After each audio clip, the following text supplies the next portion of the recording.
my first question for you is, how do you feel about the new record? That's great. Feel great? I feel good about it. I feel good about every record that I put out at the point that it comes out, but we'll see what it feels like next year when we're midway through the tour. You only really get to know the songs when you start playing them in front of an audience, because then you'll see which ones are the most popular. So I'm excited for that to happen, although it's not happening until next year. But yeah, I feel good about it. That's good. Yeah. Wait, is there anything? It's interesting. I mean, kind of coming back to record and always feeling good about whatever you're putting out. And so, how do you feel like this one fits maybe in your discography? It's just the next one. I mean, I don't really think about things like that. Yeah. It's just the next one along. Right now, as it's vastly different to anything that's gone before, I suppose it's kind of unique. But you know, in 10 years' time, it'll just be a couple of albums ago. So yeah, that's the way I look at it. But it's definitely at the moment, it definitely stands alone with all the records that I've ever made as being not a complete departure, but people will notice a significant difference. Mm-hmm. Yeah. Yeah, I guess, how do you expect fans to respond to this one? I think it'll be mixed. Yeah. It's always mixed. You know, I don't think I've ever put a record out where everyone has gone, oh, it's amazing. There's just, the percentages shift, you know what I mean? Mm-hmm. I'll be honest and say that from what I can gather already, it's heavily mixed. People either love it or hate it. And the funny thing is the people who hate it haven't heard it yet. Yeah, right. So they've just heard about it, you know, and they've heard about the French Girl, and they've heard about, you know, songs with very little singing in them, and electronic sounds and dance beats and all that kind of thing. So those people are not having it at all. But I think when it comes out, people are going to turn their views around, I think. Yeah. I mean, it's always good I think it's always good to be putting out stuff that's divisive. At least, you know, it gets people... Well, to be honest, the first thing that went out was Holy Mountain, and I knew that was going to be divisive, and that was the point. And it only works if it's a great song, though, and I love it, and I'm proud of it. And when the next track was... which people thought it was a single. It's not a single, it was just a track that was put out there. When that went up and there was more division, I was thinking, oh, these people are not going to like it from here on in then. So it'll be fascinating to see how this all pans out, and particularly when like I say before, particularly when you get out live and you can play it to people, and you can stare them down while you're doing it, while someone's singing in French with a pair of scissors going, yeah?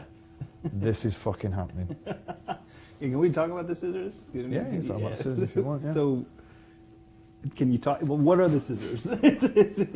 So we're doing a track called "It's a Beautiful World" on British television a couple of weeks ago, and we were rehearsing it.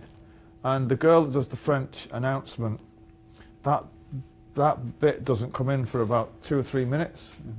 So I said to her, would she consider playing a tambourine? And she said, in that very French way, I don't play the tambourine. And I said, shakers? And she's like, no. And she is actually in a band called Le Volume Courbe. And in that band, she's the lead singer, but she also plays the scissors. So she said, I can play the scissors. And I was like, really? And when the scissors appeared, and she started playing them in a cape, I thought, this is gonna fucking blow people's minds, because it blew mine, you know what I mean? Right. And then we did it on the TV, and the world ended. Yeah, right. For some people. Yeah, it really did. I mean, it's not something you really see every day. Well, no, but if you go on the internet and type in her band's name, there she is playing the scissors, and I've got to say, I was rendered speechless, and she's great. Her name is Charlotte. She is the scissor queen. She is an absolute fucking hero. Yeah. Yeah. She plays the scissors. You've been making music for a couple of decades now, and kind of always in the spotlight when you put out new music, given your success with your solo work and with Oasis. And so I'm kind of curious, when you're coming back to the creative well, you know, how do you do that? Or like, what is it when you're coming back into this and being like, okay, I'm gonna sit down, I'm going to write something. There's all this stuff behind you, and so, you know. Well, I've always had that, because Oasis's first album was such a big deal in England, and the second one was an even bigger deal worldwide. I've always written under those circumstances of you have this weight of the past behind you. So it's nothing new to me. Yeah. And I think you've just got to focus on what you're doing, and you've got to realise that not everything you do is going to be great. You know, nobody's perfect. You know, you're going to write some songs that are great. You're going to write some that are good. You're just going to write some that are okay, and you're going to write some that are not great. And like I keep saying, you put it out, and the people decide. Yeah, right. So, and you've got to realise your limitations and own it and believe in it, and that's it. And then make another one after that. You know, it's like when people have been freaking out about how they perceive this album is going to be, and I just say to them, well, look, it's only a record, right? It's only music. Yeah. You know, we're not trying to develop, you know, the cure for cancer here. You know, if you don't like this one, you might like the next one, you know, and then the one after that. So, I don't know, people, I just don't really overthink anything, if I'm being honest. Was there a moment in your career where you maybe had that?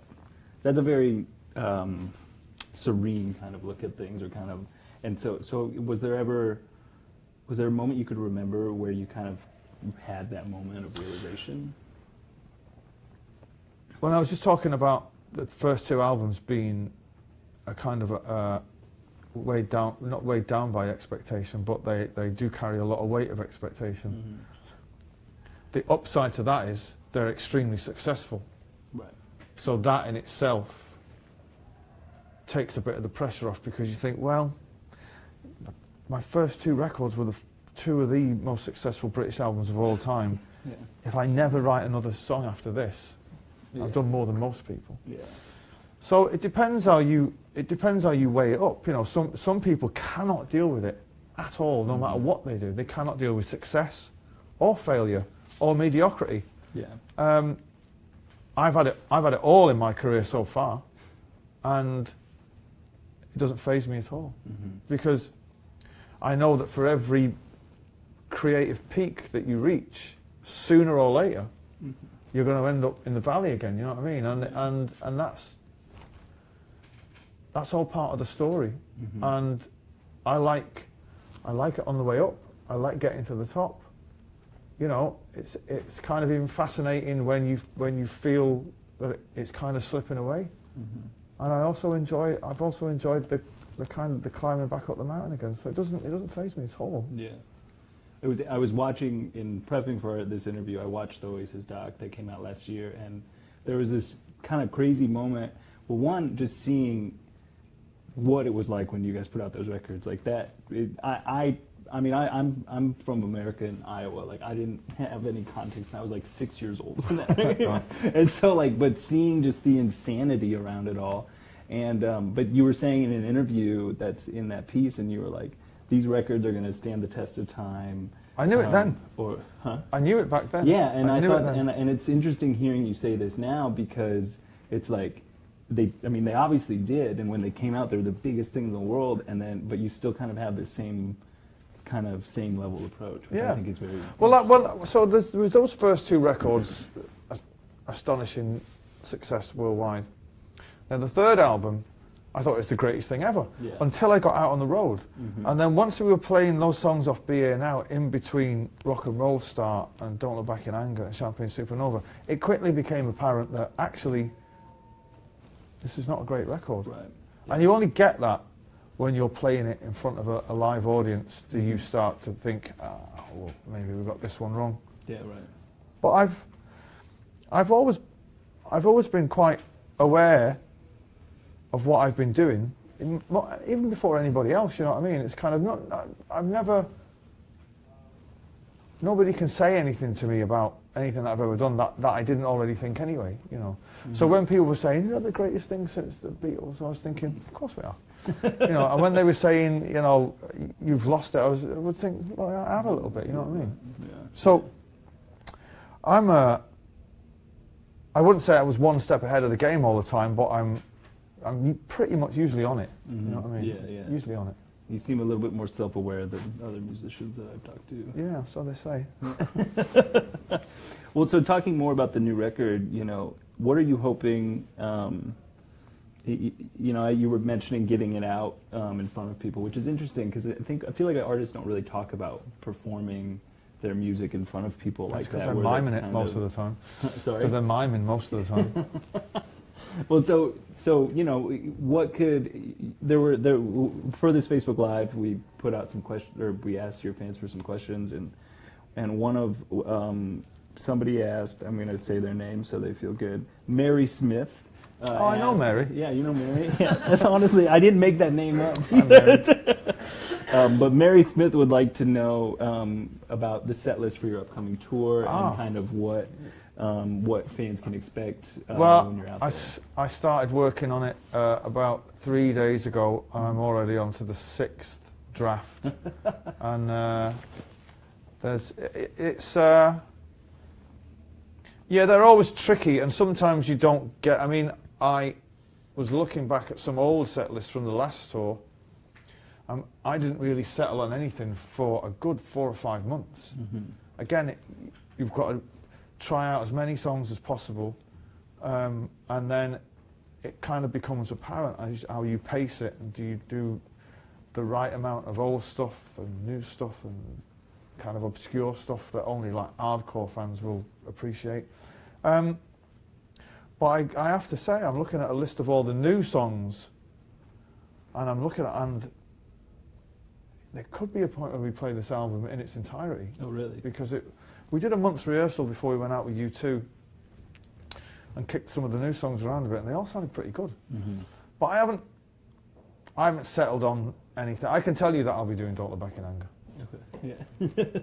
That's as much as I can tell you. All right. Okay. That's great. And Holy Mountain will probably get an airing at some point. Yeah. Yeah. But I don't know. I've got to get in a room with the band, and then we've kind of all got to, debate it and all that kind of thing. But it'll be great. Is there anything, we've been talking about your career, and is there anything just looking? Do you feel any misconceptions about who you are? I feel like from other people. Yeah, from other people. Of course. Yeah. Of course. And I guess could you talk about those a little bit, or kind of? Well, I don't. I don't have social media accounts. Mm-hmm. I don't get a live feed of what people are saying. My daughter is usually my when she comes in from school, she'll say, "Oh God, look at this." But I don't want anybody to know anything about me. Mm-hmm. So whatever the misconceptions are, that's my fault, and fault, if you can call it fault. And I've probably I cultivate that. I'm not an overly private person, but I don't give a shit what they think about me. Yeah, right. Yeah. It couldn't bother me in the slightest.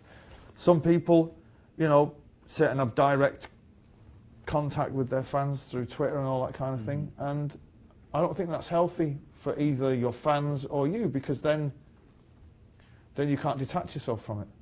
And I, for one, I'm not bothered what Mary Smith thinks about me. Yeah, right. No offence, Mary, but and whatever her opinion is of me, then that's all it is. Yeah.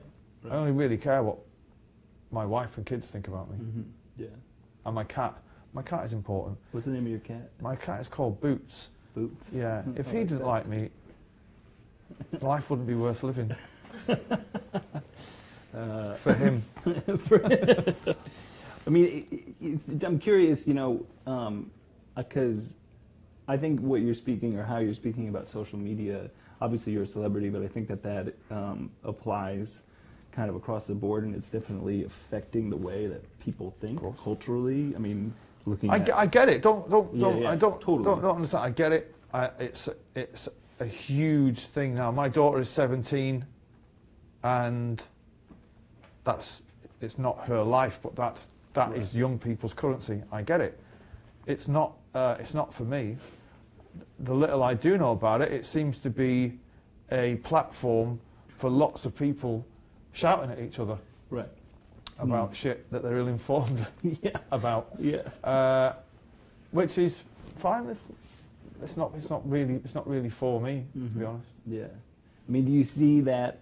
I'm curious on like almost an existential level. How do you see that affecting culture or art or music like that? Like, do you see? Because I think things now, you know, when an artist puts out music, it's way different than when like the first Oasis album came out. You know, and it's like there's expectations, but it's in a different way. And I'm curious, as someone who's been in the industry for you know this amount of time, how you seen that?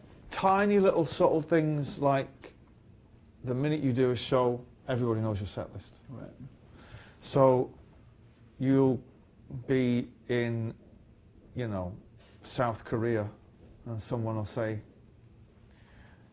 "You never change your set list." I'm like, "How the fucking hell would you know?" Right. You know what I mean? If you're not being nosy on the internet, it's like this is what we're playing here tonight. But you play same in Milwaukee. So fucking what? Yeah. Right. There's that, and I guess now you get you as I understand it, you will get instant feedback. You know, I know people when they put singles out, the first thing they do is go to the comments page and see if people like it, and it's like live focus grouping. But it's not something I'm, like I say, I understand it. Am I interested in it? Not in the slightest. No, but I get it. Yeah, right. Makes sense. There was a headline floating around today or the last couple of days about a comment you made in an interview about how Kanye influenced your new album. So I wondered if you could talk a little bit about that. Well, we were in the studio the day that Fade came out, and I got very excited because I love that track. It's a very good song. I went to the studio and we were listening to it in the big speakers, and as we were being blown away by it, we started talking about that track, The Power, off whatever album it's off, I don't know. I'm not a huge fan of his, but I have got various tracks. And my producer said, "You should do a track like that." And I was like, "What? Like Kanye? Get out of it!" And if you play the two back to back, they kind of, you can see how The Power has influenced Fort Knox, and that was it really. Like the chanting of the girls and all that kind of thing. Yeah, right. And David, my producer, was saying, "Well, let's just pretend that you're doing this track and Kanye's going to come and put a rap on it." He never did show up. Yeah, no. Did you ask him? No, I don't know him. No, I don't know him. No, I don't know him. I'm not. If I was on a major record label, somebody would have made it happen, right? Yeah. And it would have been a big deal. But as I don't have a record deal around the world, I kind of I do my own thing. It's like, what am I going to do? How am I going to get Kanye's phone number? But if you're watching Kanye and you want to put a little rap on it, be my guest. I do like him though. I'm not. I'm a fan of him as a guy because he's fascinating as a dude. Yeah. And when he comes to England, he seems to step it up a little bit because his interviews are unbelievable. They're nearly as good as mine. And he's great. And some of it, actually, his good tunes are great. His good tunes are fucking great. But I mean, it's interesting, like, thinking about the record, because what we were talking about before we kind of went on, it's like, listening to it from my perspective, I think it's like, it's a very big record, and there's a lot of, it was a surprising listen, I guess, for me too, as well, because it's just like, it kind of seems to take like what I love about your music, but then kind of make it there's just all these layers, and it's kind of it's weird at times, and I think it's really interesting to be challenging yourself. And if you're talking about someone like Kanye, he's someone who like reinvents himself every record. And so I think, you know, I think it's really interesting to see you like kind of trying to not reinvent yourself, but like try out things that are definitely weird and maybe uncomfortable. David Holmes, when we decided we were going to make a record, refused to entertain any songs that were previously written. He said, "You're going to do this all in the studio." So it was born out of nothing. Interesting. And why did he say? Because that's just the way that he works. He wants to be there, and thank God, he was there, because what would happen? I would come up with something like a germ of an idea, and he would say, "Right, this is what was going to be this song," and then, metaphorically speaking, he would say, "But instead of you going down this route, why don't you just see what's over there?" Mm-hmm.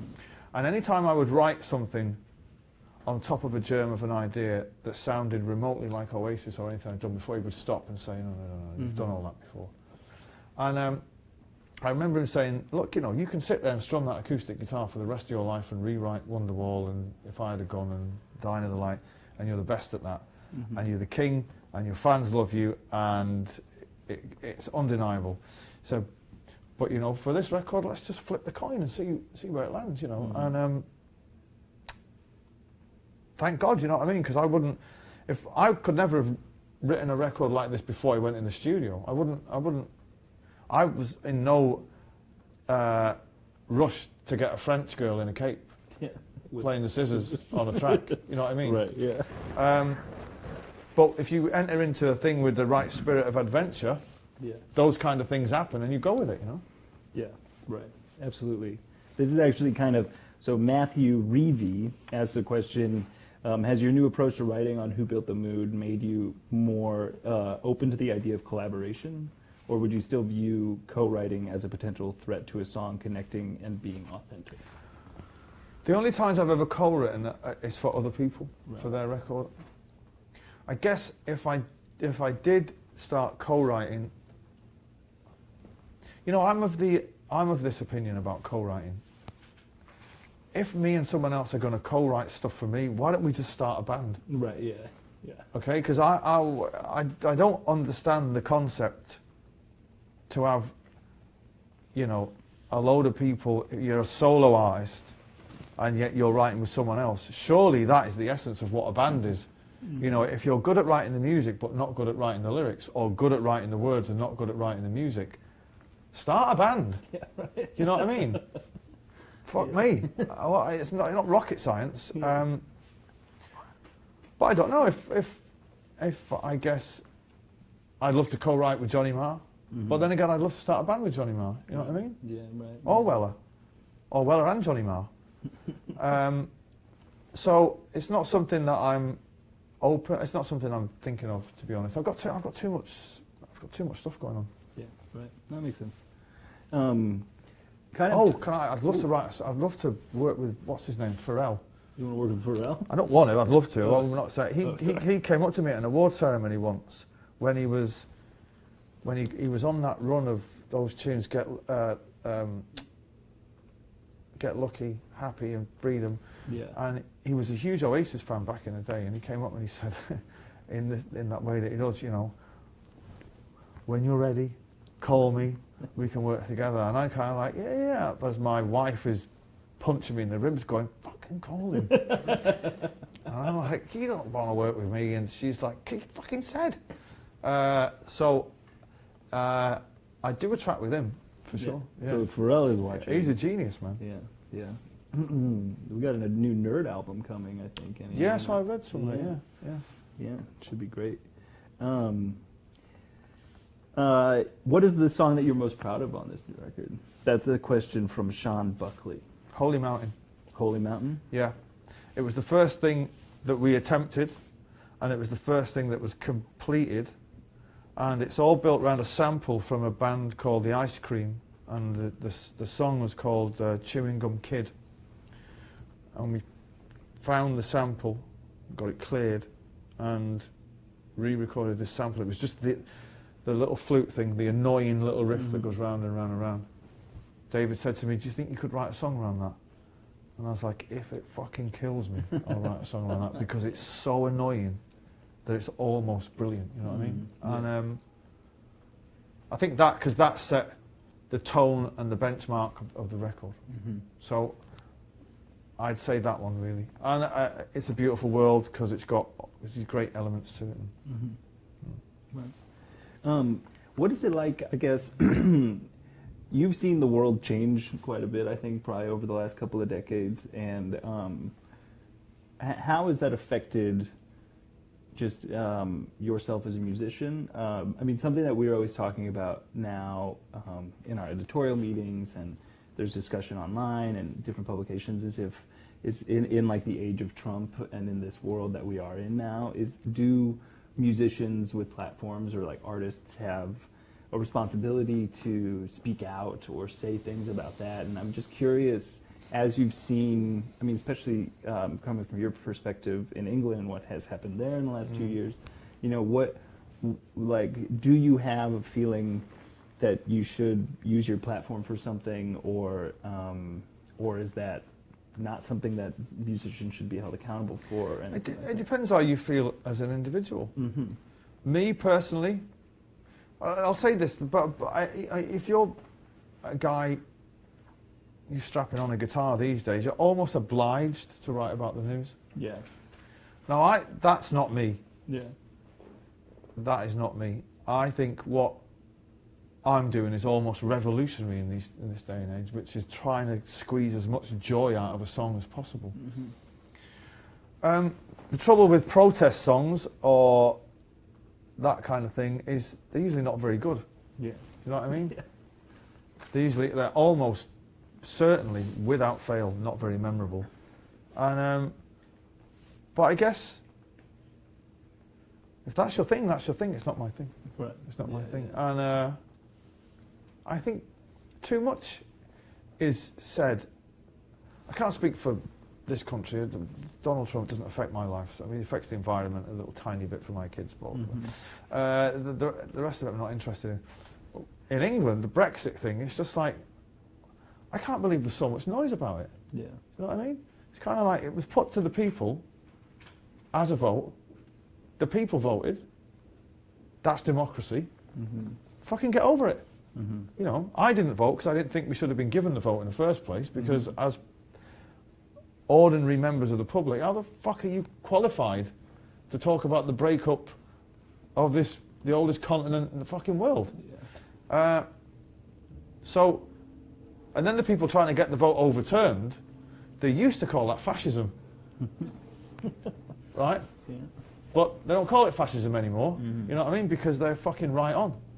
Now, personally, I don't think we should have left the union, because I feel right at the time of it happening, we turned our back on the French. We were going through some like dark terrorist shit. But it's happened now. It was a legal vote.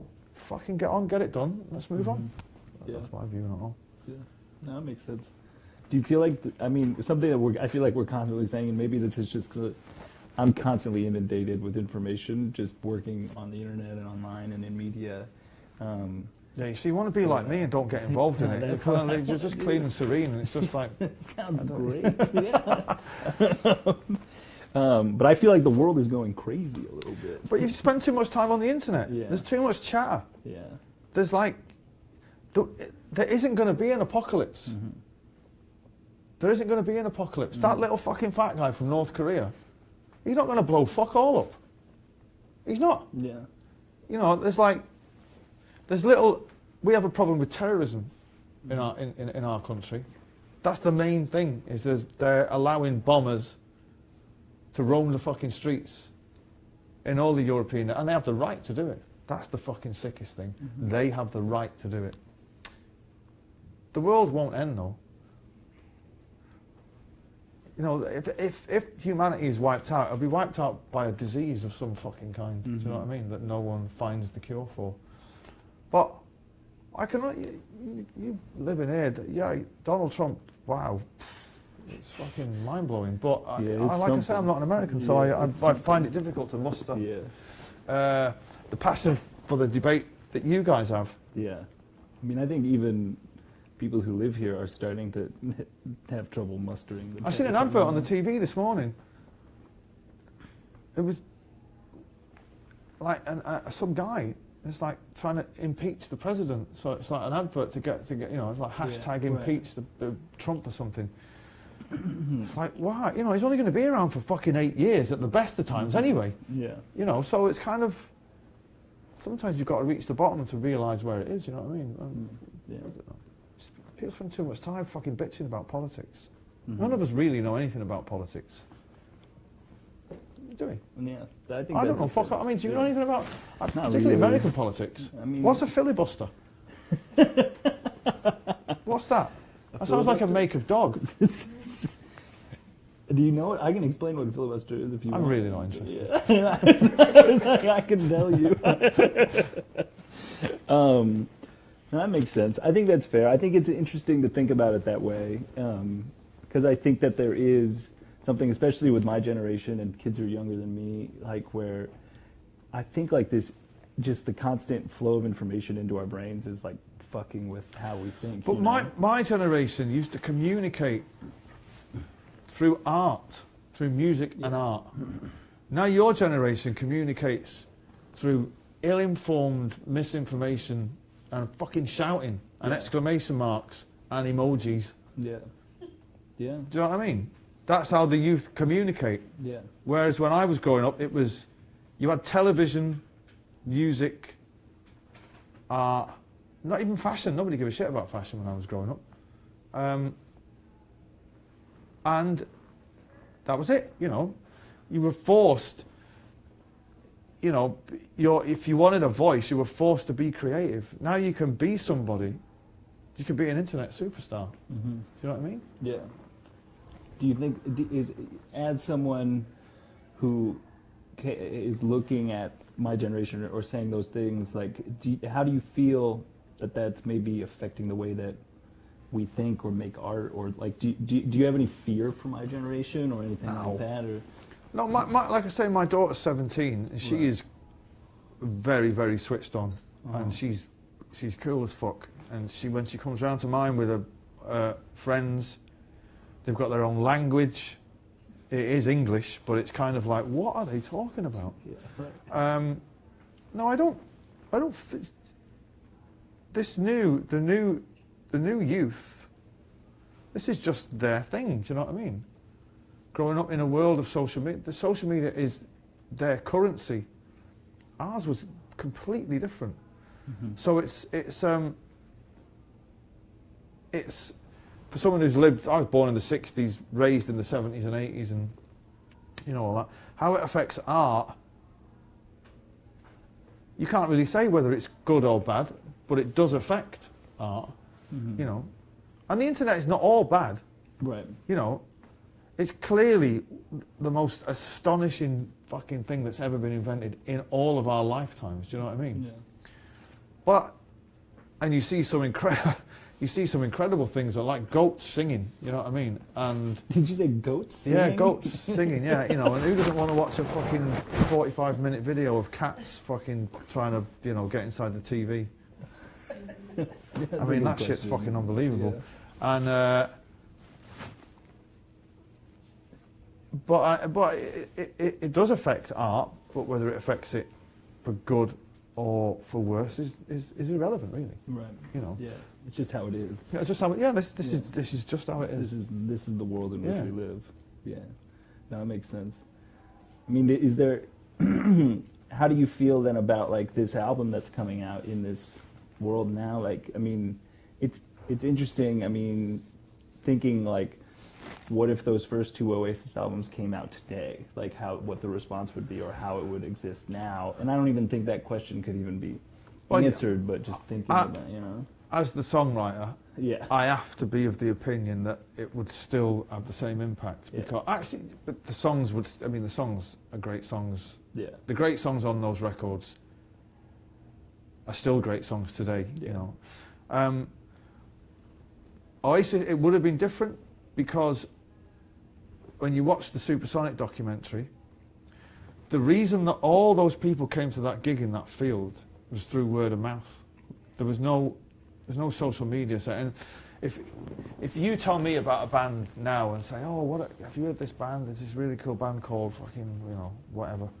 And within 30 seconds, I can have footage of them on the phone. Right. And you can instantly decide whether you like them or not through listening to the music through a tiny little speaker. Whereas when we were coming through, it's kind of like, well, you have to wait till they come to town next. Or you have to buy their records. Right. Or listen to their interviews if you're lucky enough to see them on television, you know what I mean? So everything is instant now. It's like there's an instant people who are listening to a trailer of my album which has got four 10-second snippets of music. There's an instant, no, I'm not having it.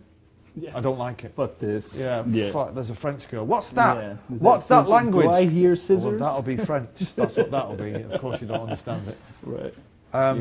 So there's an instant reaction to it, whether it be an instant adulation or instant indifference. It's just bang, it's there. You don't have to wait. So I think when Oasis were coming through, it was the last great rock and roll story of a band that come from nothing, went on to become briefly the biggest band in the world, and then social media happened, and then the world changed. Yeah. It is crazy to me how big you guys were. I was saying that before, but like that was it's crazy to you. It's crazy. That's being in it. Yeah, I can't even imagine. But just like it's funny because watching that doc too, just like you were saying, I think in an interview at the time, we're the best band in the world, and I was like, that's so sick. Like that's like because you were the biggest band, and looking back on that now, I mean, what was it like to, kind of thinking about that documentary and looking back at that time? It was good. Yeah. It was good because it only focused on the glory years. Yeah. So you're not digging up, the other shit. Yeah. So it was good reliving all that time, but I'd made peace with it all anyway. Yeah. So I didn't particularly learn anything new about me or about it, or I didn't see it from a different perspective. I was quite shocked that when they said, it was 2.5 years from when you're signing off Social Security to walking on the stage at Nebworth, I was like, what, are you fucking sure? Yeah. Like, I've had parties that last longer than 2.5 years. And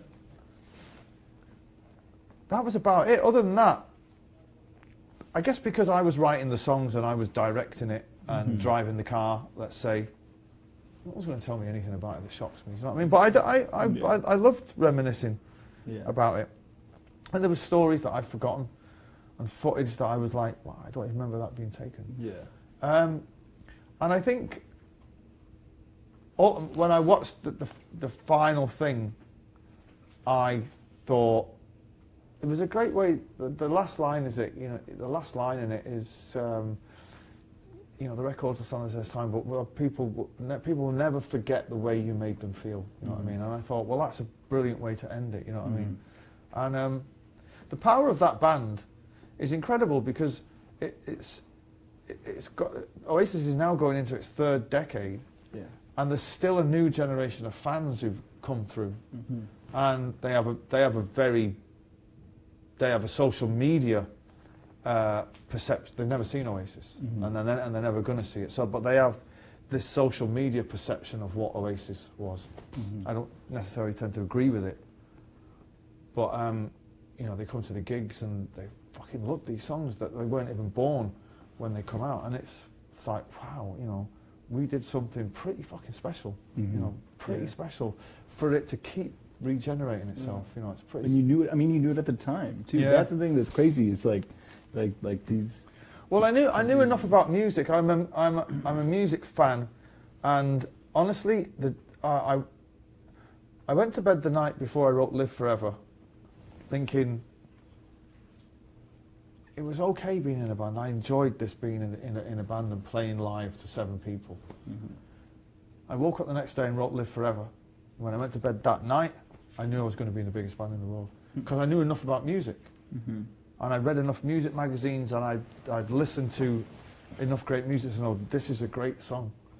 And if that's the benchmark, then fucking hold on to your hats. Mm-hmm. It's about to get pretentious.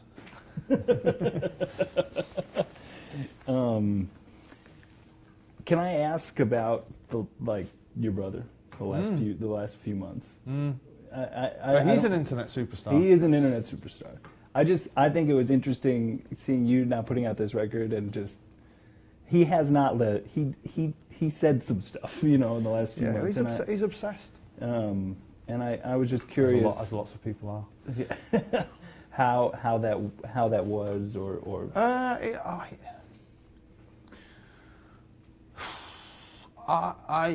there's not enough hours in the day for me to get through the shit I've got to get through. Yeah. I don't know where he finds the time to sit on the fucking on Twitter. But it's clearly intoxicating for him. Mm-hmm. And I look at it philosophically. I'm here doing my thing. He's out there also doing my thing. He's promoting my records. And as long as he keeps filling out the little forms at the end of every gig and ticking off the songs that I wrote, it's all good.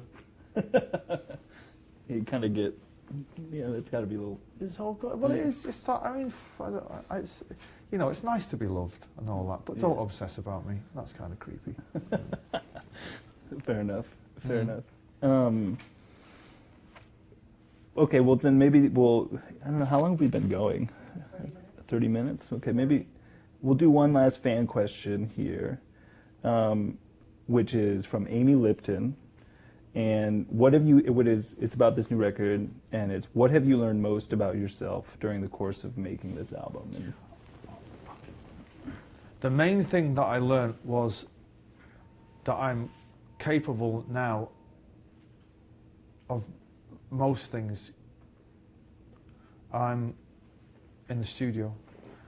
I've learned to absolutely trust my instincts. I've learned that when it actually comes down to it, I'm quite fearless, in the sense that the people around me, when they were listening to Holy Mountain and It's a Beautiful World, this is not the people in the studio, this is the people that run my shit. I actually said that. I said that then. Mm-hmm. Runs my shit. We're kind of looking at each other going, there's a French girl on this record. And I'm kind of like, this is going to be fucking great. Mm-hmm. So I think that's the main things that I've learned, is to trust my instincts more, and that I'm kind of fearless when it comes down to it. Yeah. Yeah. Well, great. Well, thank you so much. Thank you very much. Thank you for tuning in. Who Built the Moon is out November 24th, and that's next Friday. Black Friday, I believe. Black Friday. Yeah. Wow, yeah. So you can line up at Target at midnight to get the record and trample somebody. Yeah, like the old days. Just like the old days. Yeah. Thanks for tuning in. Thank you so much. Appreciate it. Thank you very much. Thank you. Cool.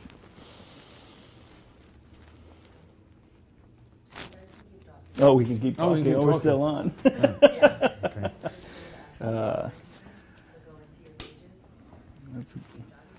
Well, we have got nothing left to talk about. We hit it all. We talked about everything. We talked about everything.